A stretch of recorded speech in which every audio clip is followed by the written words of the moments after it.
Welcome in Denver to Happy Friday Denver podcast.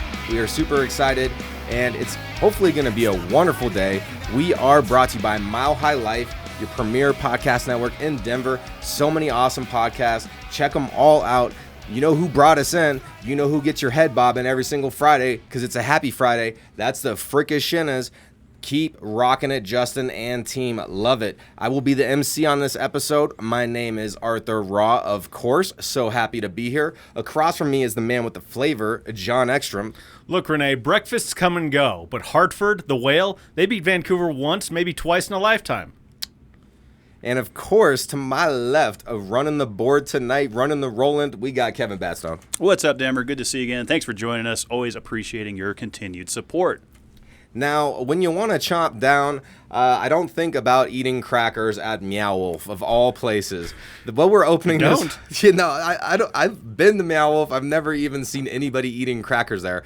But apparently, Meow Wolf is facing a lawsuit because they didn't buy enough crackers. They agreed to a contract of $127,000, well, $500 at the end there, and it was apparently a binding contract, and they were supposed to purchase all these crackers between 2022 and 2023, and as of now, they've only purchased about $30,000 worth of crackers. So it's kind of an interesting predicament. I don't know why a venue of this type would have a cracker contract like that. Like I can see that Coors Field or something. I don't know. What are you guys thinking about this? Well, I looked it up, and it's $26 a case, and that's at the retail price. Okay, so you get 12 2-ounce packages of crackers. That at the retail price, that's roughly 4,900 cases of crackers for Meow Wolf. Like, I get it, man. Okay, I go to the museum with my kids. My kids go roughly 25 minutes before needing a snack. Mm-hmm. So, and the crackers look goddamn delicious. They're good, yeah. But to your point, at Meow Wolf, do they even allow food in there? Yeah. Like, I've been in Meow Wolf. Meow Wolf is phenomenal, but I don't think you can have food or drink in there. I don't think you can. That's what made this interesting, because my first thought was, am I going to be munching on, these Mecco cheesy bites while I'm perusing the artwork? And getting crumbs everywhere. You're going to have them crumb droppers. And you haven't been in there, have you, Kev? I have not been to Meow Wolf. Oh, have you been? I've been once. Yeah. And there's definitely, it seems like a designated eating and drinking area that's like the cafeteria area. And I don't think you are allowed to bring food back there. I might have been puffing the Chiba when I was there, which made for an interesting experience, because at one point I got separated from my group, and I go, how the fuck do I describe where I am? Like, how do I describe, I'm going to die in here. It's like getting lost at IKEA. Yeah, except worse. Because worse. It's way abstract and there's no signs, and you're like, oh, I'm near this, enchanted forest with where the tree and you just sound higher than you already are, and everyone's like, where are you? Well, I finally planted myself near the bathrooms because I was like a good landmark. And that's the move right there. Yeah, the stairwells. You have to hit the stairwells. Yeah, but there's multiple stairwells. There is. So at least you're like, I'm on the third floor. I think I'm near this stairwell. But the thing is with Meow Wolf is apparently there's like this whole story and mystery that you can like uncover while you're there. I have no idea where it even starts or where to begin. But some of those rooms, I wasn't like I was on Mary Jane, so not terribly messed up by any means. Yeah. But the energy in some of these rooms, how they do it all, like it does evoke some weird emotion. Oh yeah. So it's worth checking out at least once if you haven't. Okay, Kev, I got a question for you here. You work in the liquor business. You've been in the grocery business. Is a purchase order a binding contract? Technically, yes. Okay. Because usually when we put in a PO, a purchase order, it'll usually say, hey, you're agreeing to buy this, this, and that, and you have until this time to pay it. Usually it's a 30-day. Maybe it's a 180-day with these guys. I don't know what the credit terms were, but it's interesting that they would agree to that amount of a purchase, because usually when you start out, you want to ship in maybe a pallet, and there's no way in hell that you're going to get one pallet that's worth $127,500. There's no way. Well, how many cases would be in a pallet? Usually 50 to 75. Oh, well, fuck a duck, man. You're right. That's way too many goddamn crackers. It's too many. Somebody they overestimated their cracker intake. They overestimated the cracker intake, and whoever sold that deal to Meow Wolf was a hell of a salesman. He's like, you're going to need 47 pallets of crackers. Or whoever did this deal on Meow Wolf's end is now fired. Well, that could be too. So yeah, or the salesperson, did they even get the commission off of it? Don't you have to get paid out fully before you get commission? So they probably counted all their ducks and were so excited. Either way, Meow Wolf is close to downtown. I'm sure everybody's seen it. But downtowns are changing nationwide though. A big story from the AP this week about the future of America's downtowns, and to focus specifically on San Francisco. If you've been to San Francisco or Los Angeles or Portland or even Denver, downtowns are changing. And a lot of that has to do as a result of the pandemic, has to do with homelessness, the rising cost of housing. Where do people go? How do we take care of our downtowns? Because I've heard Mayor Hancock, former Mayor Hancock now, it's now Mayor Johnston, but he referred to downtown as Denver's living room.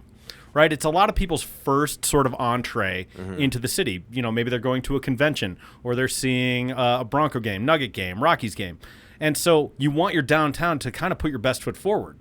Now, a lot of people are doing remote work, so there's not the foot traffic that there once was.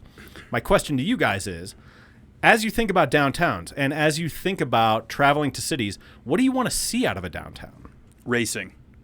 I want to see like the Chicago street course. Of course, I was going to go there. I had to go. No, I hadn't. I honestly, I was not expecting you to say racing, just right out of the holster. Yes, let's close down the streets once a week and race.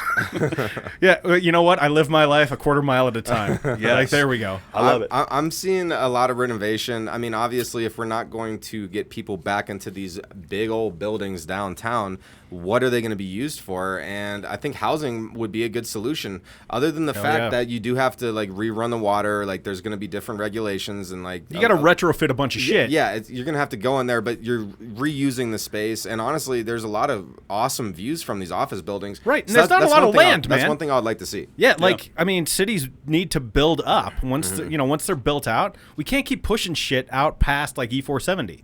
Sprawl is not the answer either. So I like what you're saying, because it's how do you do some mixed use development in some of these towers that no longer host the amount of workers that they once did? Yeah. There's all the infrastructure already in there. You just got to retrofit it a little bit. This is what they do. Okay, it just came to me. So you retrofit them so they're residential, but then you keep the office vibe feel for all the work from home people now. So then they have a home office that used to be a literal office. Do some co-working spaces. Yeah. That's definitely a good use of the space. And in this article, the other thing they talked about too is just how it kind of looks like a ghost town now in San Francisco, where people used to be partying out in the streets, having fun, drinking beers.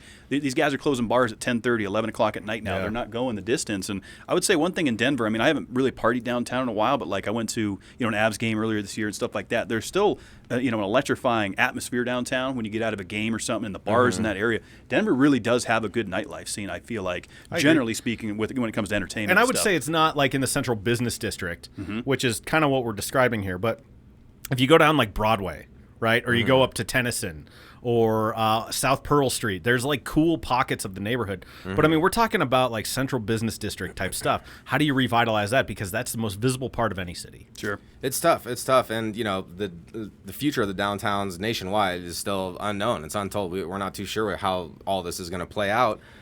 For Mockery Brewing, they're reaching the finish line. Yeah, so Mockery Brewing, one of my favorite local breweries. I worked at my corporate gig with a woman named Rachel Rabin, who's one of the co-founders here. She founded it with her husband, Zach. And Zach said that the closure is a culmination of factors, including rising costs, construction in the neighborhood, and my spinal integrity, among other things. He did not elaborate on that, but I'm wondering if they had buyout opportunities, or I don't know what that's alluding to, but it really captured my attention. He says the overall state of craft beer in Colorado is in good shape. The challenges faced by breweries are different than they were. He talked about how high ABV, high IBU type stuff, double IPAs, pastry stouts, sours, none of that existed a decade ago, and people were very hesitant. Now it's all in wild abundance, but they're fighting against craft cocktails in a can, legalized cannabis, a lot of people not drinking anymore. So the craft brew culture is in an interesting place. I'm curious about you guys. And Mockery Brewing, I just have to give one more shout here, because I went to their anniversary party and I saw Waffle Trick there. My girls count that as their first concert. Oh, yeah, I remember you talking about that. They started their own little miniature mosh pit. That was awesome. Which was phenomenal. It was a great space, great brewery. It sounds like they're closing on their own terms, which is awesome. But wanted to ask you guys, craft brewing, where do you stand on it right now? Well, it's interesting, and just because you were kind of talking about this phase, and I feel like I was part of that phase.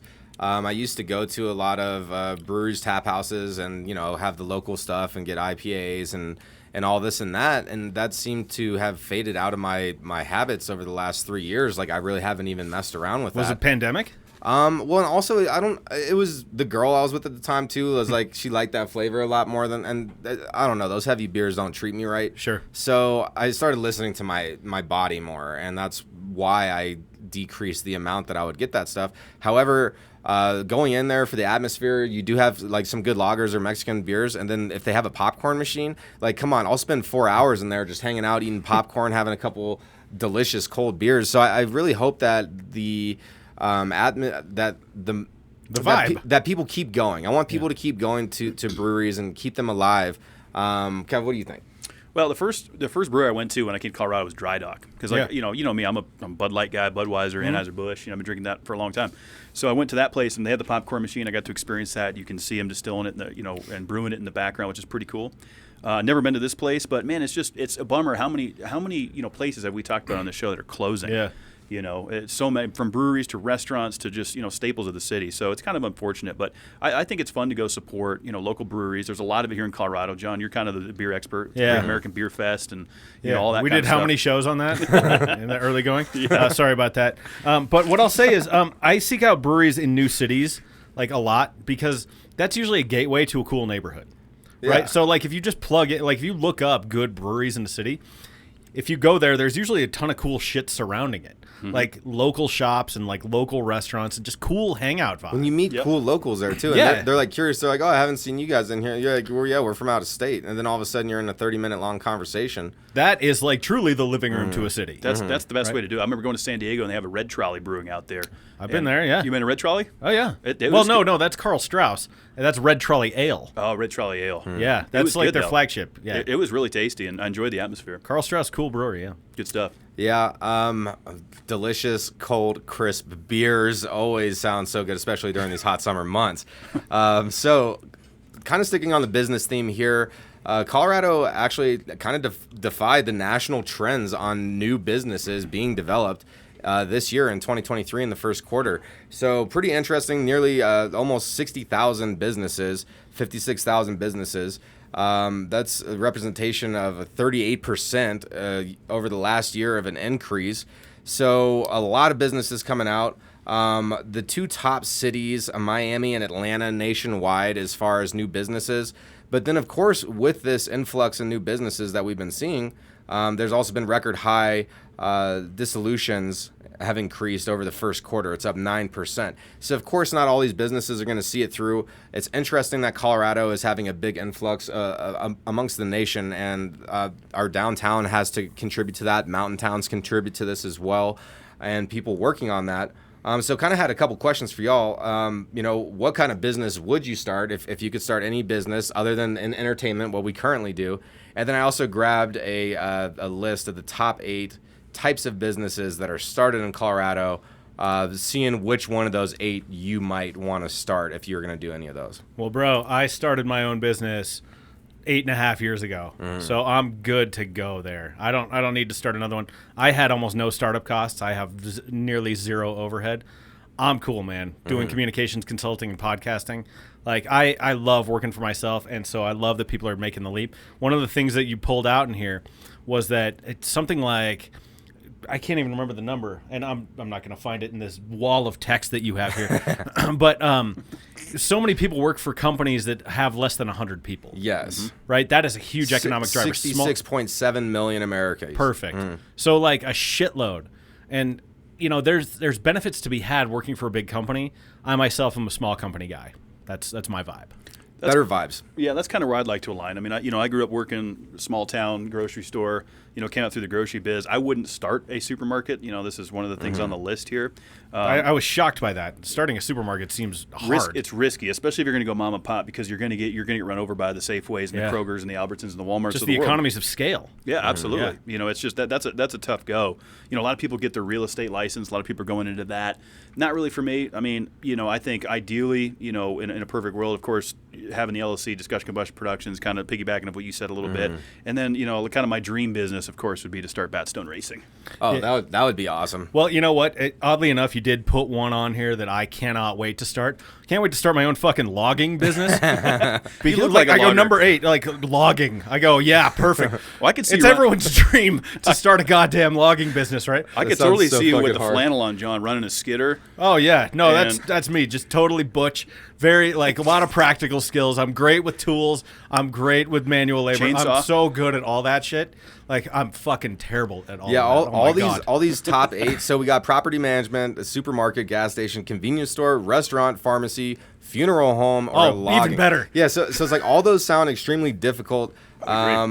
But one thing I'm going to agree with here, guys, is I've worked for the big companies of the world, like your big mega corporations, and there's no heart or soul in those positions. I've worked for smaller companies, and you actually are valued as a person. So I definitely suggest seeking those type of positions. I will say, if you end up in a small company and work for a motherfucker, it is the worst experience in the world. is it? Yeah, I could see that. Unbelievably bad. I could see that. Because like there's no place to hide. I worked for this one I'm not even going to say what industry it was in. I'll tell you guys off mic. But there were like 6 of us in that office, and every day we were at the whims of this fucking tyrant. And so if you're in a small company run by an asshole, you count the seconds until you can escape. You got to get out of there. Yeah. Get out of that one. Yeah, that's no way to live. That's no way to work. For No, sure. I lasted 2 months. Yeah. Oh boy. Yeah. So we saw a lot of rain this year, and ACs weren't really on. But now that the rain has slowed down, all of our AC repairmen and women out there, their phones are blowing up nonstop. So it's kind of like a seasonal thing, and there was a lot of worry in that community about how much work are they going to have, and now they're understaffed everywhere. So really kind of interesting how busy they are out there. One of our good friends, Mark Trimble, he would know how to do AC maintenance. Like I've never done AC maintenance. I'm not a homeowner. If I was, I would probably try to do regular maintenance on mine so it never went out. But let's just say that your AC goes out, it cannot be repaired for like over a week. What's a creative way that either of y'all are staying cool? Do you want a real answer or a joke answer? Maybe both. Okay. What do you want first? Surprise me. Okay.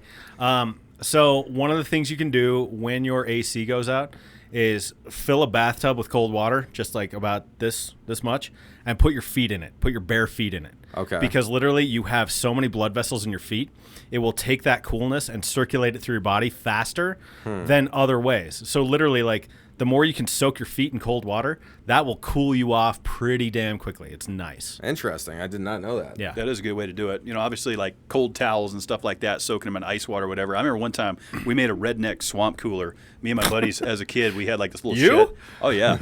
we had this little shed out back that we made like our clubhouse. Okay. And it was hot because there was no AC and there was a shed. But we had like chairs and all this stuff. And so we took like a bucket of ice, like one of those massive just ice buckets, and put a fan that was blowing past the ice. So the ice was blowing out. So Okay, like that that's was a creative. redneck air Oh, not conditioner. bad. All right. It actually worked okay. Yeah. Okay. That's creative. Well, better than not doing it, right? Yeah. Yeah, I feel like if you went one step further and actually like constructed like an air tunnel for that, so it was like very pointed after the fan went through, it'd go through the air tunnel and hit somebody specifically, and then you could each take turns on who gets to sit in front of this air tunnel that you've created. My other suggestion is put your underpants in the freezer. Ooh. And then put them on. And you wet them first? And No, don't do that. No. Like, because then they'll harden. Yeah, they'll be crispy. Like, so no, make sure they're dry. Okay. But put them on. It's like Kramer on that episode of Seinfeld where he only wears shirts that come fresh out of the dryer. That, but the opposite. Okay, I like See, that. Right, just cool the core right there, man. I mean, I'm already a grower, not a shower, and that's going to be full invert. You're gonna turn into a dog where it goes inside you. Oh, Kevin's excited again. No, it's just too hot. Yeah. so I went inside. it's not. Look. As it can happen, and you're like, it's a weird feeling. Like if you sit weird or something, we're not getting too much into that. You asked for the joke answer. Yeah, That's no, fine. That was a good one. That was really good. I liked your redneck stuff. Thank you. Steph Curry. This guy, he's bringing the heat on mini fields. So he's one of the best basketball players of all time already. 4-time NBA champion, 2-time NBA MVP, and widely regarded as the greatest shooter in the history of the entire fucking game. He is also apparently great at golf. He won, what was it, American Century Celebrity Golf Championship by making an 18-foot eagle putt to close it out. That's crazy. He had a hole-in-one on what hole was it? The 7th hole on the 3rd day of the tournament. This dude, like, if you need to put a ball into a receptacle, Steph Curry's your man. I mean, it's pretty impressive. It's golf ball. It's basketball. I would not play beer pong against him ever. Like that's just hot death right there. Yeah, you're just asking to be drunk. So 2 questions. 1, do you guys play golf? I have, and I'm not great at it. Okay. So I went once, and I learned quickly that I should have been shooting from the handicap spot every time, like way closer. And then also, for some reason, just my right forearm was super sore the next day. Like, it was done. Like, I didn't have it down. You got to fix your grip. But any other thought? I play golf. I'm competent at it. I'm good. Okay. Like Yeah. I can play. You can hold your own. Yeah. But feel like- I was in business for a long time. So you did, yeah. And golf is almost like a business skill. It really is. I mean, it's the same in my industry. We're on the golf course quite a bit. I'm not great at it. My mid-range game's not bad. You know, my 7 Your iron. irons? Yeah, I'm okay right there. My drives are completely 50-50. They're either shit or they're good. Sometimes maybe good, sometimes maybe shit. And my putting's horrible. So, but I watched a little bit of Steph Curry knocking that last eagle putt in. And like the intensity and just he knew. Oh, you he could just knew. see on his face. He's He like, knew. dude, I got this. Yeah. So Like, I mean, amazing talent. We're lucky to live at the same time as Steph Curry as a basketball fan. He's Oh, legend. for sure. No, and it is amazing. Like when you tell yourself, like, I'm gonna be able to do this, I'm doing this right now. how much it actually affects that action. Oh, yeah. And I would say though, like, I'm good at putt, so I'm confident on the putting game. I need work on the other areas. I should bring my actual putter to a putt course because my actual putter is killer. It's like this ghost putter. Ooh. That'd be sick, Russ. Everyone sees you walk in with your own custom putter. They're all like, I'm not playing against Well, no, this and guy." they It's all it's go, like a putt shark. You're like a putt shark instead of a pool shark. It's like when gotta you be a thing. Have you ever seen guys show up to like beer league softball? And Jim Rome does a whole bit about this. They're backwards hats, sunglasses on it, fucking like embroidered bag, and you go and like with Hollywood on it or some shit, and you go, "This is beer league softball, bro." Like me showing up at the putt course with my actual putter, everyone's gonna be like, "Oh God, here comes King Douche down from Douche Mountain." Like, Well, if you don't want to be a douche, you can adopt an animal. Yes. that's a good non-douche thing to do, indeed. You could adopt a new furry friend. The Coors Field cat, guys. The Coors Field cat's been running around there for 10 years, having some fun. I don't think I've ever seen the Coors Field cat. I've been down there plenty of times. You know, usually with the games going on. I mean, I've seen like Smokey? on Root Sports or something. They'll show the cat running around. But here's the deal: this cat's up for adoption, and the furry friend needs a new home. And I think that's great that these guys are doing that. You know, he's getting older, of course, but John, you have an old cat. I mean, you're pretty well versed in this. He's 19, bro. He's almost twice as old as the Coors Field cat. I'm not in the market for another cat right now. No more kitties? Not currently. Okay. I'm not doing that to my poor 19-year-old Jax. Yeah, he probably wouldn't like that. Yeah, I mean, I think bringing the big stupid dog in actually extended his life. Okay. But I'm not bringing in another cat because he's in no position to fight right now. He's old, he's deaf. This cat looks cool as hell, and can probably tell you all sorts of weird stories from Coors Field. Oh, Yeah. absolutely. What do you think? Are you want a kitty? Well, I'm gonna go ahead and say the type of home that Smokey is in need of is a nice, peaceful, relaxing house, minimal animals, nice bird viewing. Let's give this cat a nice, calm exit. Because cats don't live forever, as none of us do. But maybe if you're just looking for an animal that's older, want to relax, I think it's a good call. By the time this airs, I wouldn't be surprised if this cat is already adopted. It probably is adopted as we speak, of course. And hopefully the house it goes to is to some Rockies fans. So he can put the game on and he can lay there on the couch and go, man, Feel I feel right like at I'm at home. home. Yeah. Yep, I wonder if the cat, like, honestly is going to miss the field, right? Like, you would Probably. you would think you would miss the stadium and all that. It's a cat, so it's got a high level of pride, so you'll never fucking know. That's true. Right? The cat is like... Cats will just fall off a counter and then get up and walk like, nah, I meant to do that. Well, Fuck yeah, you. It's cool. It doesn't even matter. It's cool. They do not care. And they definitely, cats have an intensity with fish, for sure. They love getting after those. And Colorado might be trying to manage the existing fish populations out there. Yeah, I found this article here. The Colorado Parks and Wildlife announced that they're going to kill off some of the old cutthroat trout population in a small lake just west of the Creede area. So not all of the fish in Colorado, of course. When I first read this, I'm like, man, this seems like almost we're committing like mass genocide. Fish genocide. Fish genocide, yeah. Is there there's got to be a better way we can do it. Like, let's maybe capture them all. Let's go fishing. Let's do fishing. Let's feed them to the fucking homeless. Feed them to the homeless. Here's the solution. So it's interesting because they've come up with this organic solution that they're going to put into the water that is going to, basically what they're going to do is trap all these fish in one designated area in this lake, kill off these fish, and then restock it with kind of the native cutthroat trout, which is the only fish outside of a largemouth bass that I've caught in the state is the cutthroat trout, which we caught up at St. Mary's. But just kind of interesting how they're going to do this. I found it to be an interesting article. So they're getting rid of like an invasive fish. And replacing it with native fish. But then how do you stop the fish from being invasive again? It wasn't necessarily invasive. It's that these fish are starting to die off naturally, which then ultimately is starting to pollute, the waters of the area. So they're trying to do it in a humane way to move these fish out, restock it with the cutthroat trout. Have you ever seen the video of them like restocking a lake from an airplane? Like when they just drop fish out of an airplane into a lake? Have you ever seen that? It's wild, man. Like get yourself some Chiba. And then watch that, and you're like, they're just dropping fish out of the fucking sky. What's the minimum height requirement? I don't know. I don't even remember. But like, when I was in my corporate gig, I was actually we did an event. We sponsored some like Trout Unlimited or whatever, like, and they restocked a lake, but we did it like down there, like. So I don't know. I trust their judgment here. It's fucked up to read. It's kind of like when they cull the geese at City Park, and they go, yeah, we're gonna go murder a bunch of geese, and you go, what psycho gets that job? Right. Who gets the job of goose murderer? Yeah, goose genocide.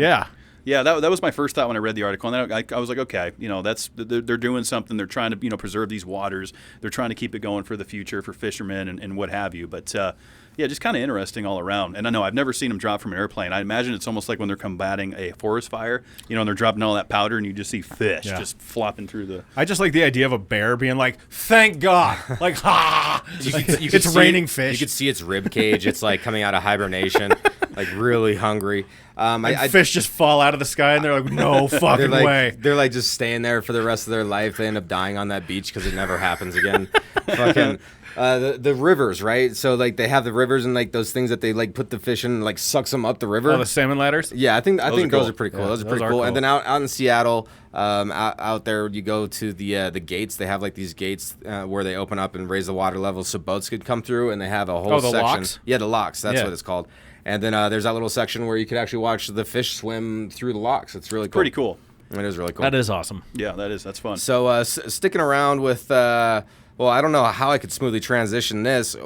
Russell Wilson, Sierra, they're closing a store, opening a new one. Yeah, that's right. So they had a store. They opened it up last July, down in Park Meadows. I never went to it. No, I didn't go down there, to get myself some fresh drip. It's not where I'm at. But the LR&C, which I believe stands for, what is it? Love, Respect, and Care. Okay. It's a clothing thing that Russell decided to bring here to Denver. And, of course, it started in Seattle because he still has the 3 incorporated in it, which is fine. That's Russell or whatever. But so here's the deal. So they moved it. I find Russ so impossibly corny. Do you? Like, I think he's ultimately a good guy, but he's such a try-hard cornball. Like, he so desperately wants to be liked, and I find that exhausting. I could pick up on that, I guess. Yeah, I could definitely see that with him. I was just happy that my Patriots beat him in the Super Bowl a few years ago. But so he's going to be opening up, or he did open up. Oh, the Malcolm Butler game. Oh, that was epic with the Yeah, he was MVP. Yeah, dude. Why didn't they hand it off to Marshawn Lynch? That we would be telling something. We wouldn't even be talking about this right now. Game was won. Yeah, had it not been for that weirdo fucking pass call. Yeah, no, it was crazy. Should have ran it. Pete Carroll made a bad call there, but hey.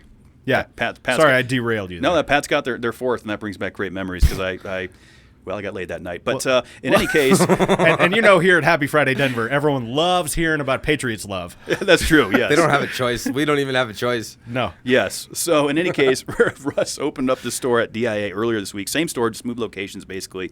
Here's the thing, though, guys. When I'm at the airport, I'm excited because I'm going somewhere fun. I'm drinking beer. Mm-hmm. I've already checked my bags. I'm not buying shit. Okay, I'm not buying anything unless it's snacks or beer. What if you got the May Day delay and now you're sitting around? I'm still not buying you're clothes. No, but are you like going window shopping? Because sometimes like just shopping, just looking at things is a great way to pass time. I mean, looking is one thing. But then what if you look at it and you're like, oh my God, let me just feel the fabric, and then you felt the fabric, and then you're like, oh wow, I wonder how this would feel if it was draping over me. I don't have those. Are you like a boomer woman? Like, because like seriously, what you just described is my mother. Oh. Like, oh here, isn't this nice, honey? Come feel this. I'm a bit eccentric. I have some of that. No, I also am not clothes shopping at the airport. No. This reminded me of Kyle Kinane's bit though, where he's like, why do they sell luggage at the airport? Right? Like, who is like you're running so late. It's like, just grab a pile of shit. We'll buy a suitcase at the airport. Just running through security with an armful of clothes. It's like, no, I gotta just let me buy a suitcase. They sell them here. Like, who was fucking doing that? That's a good point, actually. And I've thought that same thing. I remember getting off at Phoenix Sky Harbor, and like one of the first things is suitcase. Buy your suitcase It's like here. Toomey. I already It's have like it. really nice suitcases. Yeah. Oh yeah. So like, I don't know. There are stores at the airport. My mom loves to go to them. Okay. So she's there was one called Denver Pizzazz that she was Pizzazz out that there. really she was sad it went out. Oh really? Should get excited to go there. Oh yeah, and so we'd have to get there early, and it's like, Mom, fuck, like why why are we shopping at the goddamn airport? Getting to the airport early to shop at the airport, and everything's overpriced there It's too. The expensive. drinks are overpriced. Everything's overpriced. Dude, I so- will overpay for drinks at the airport though. I will too. I don't give a shit. No, I will too. Beer does not taste better anywhere than it does at the airport. I love airport beers. That's what I'm buying. I'm not buying clothes, but you know, good for these guys.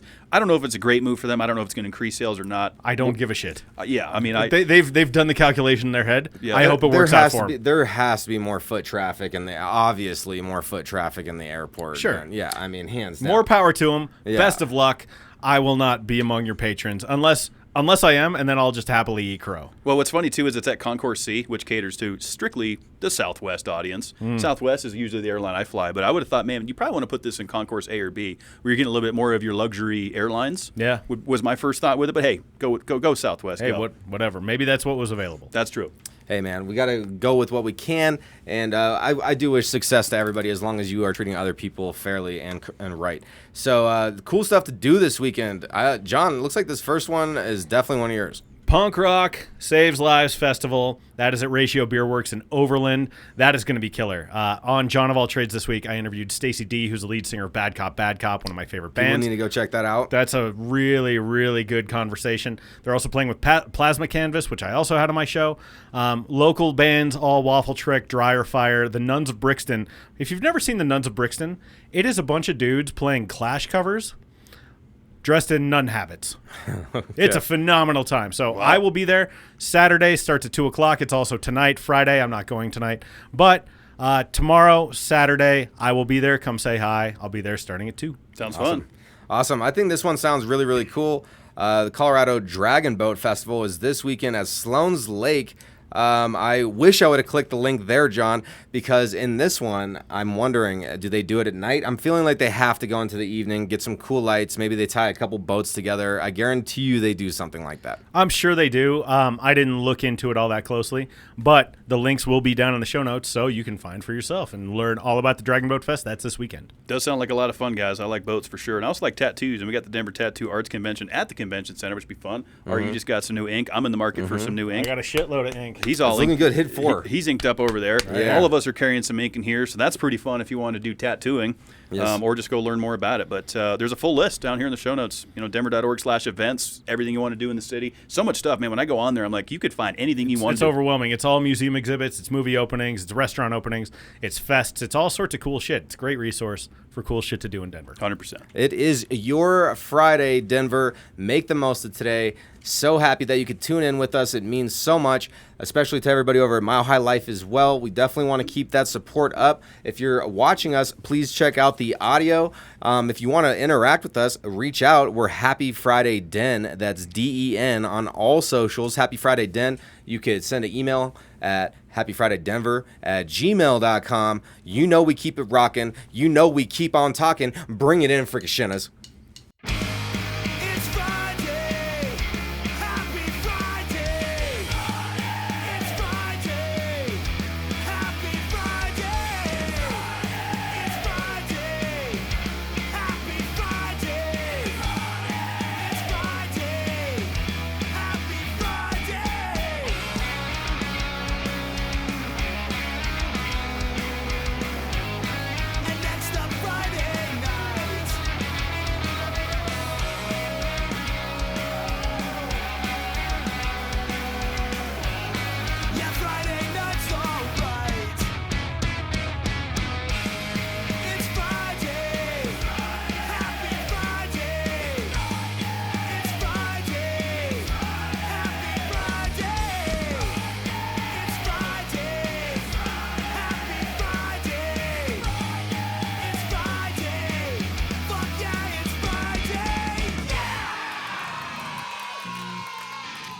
Yeah,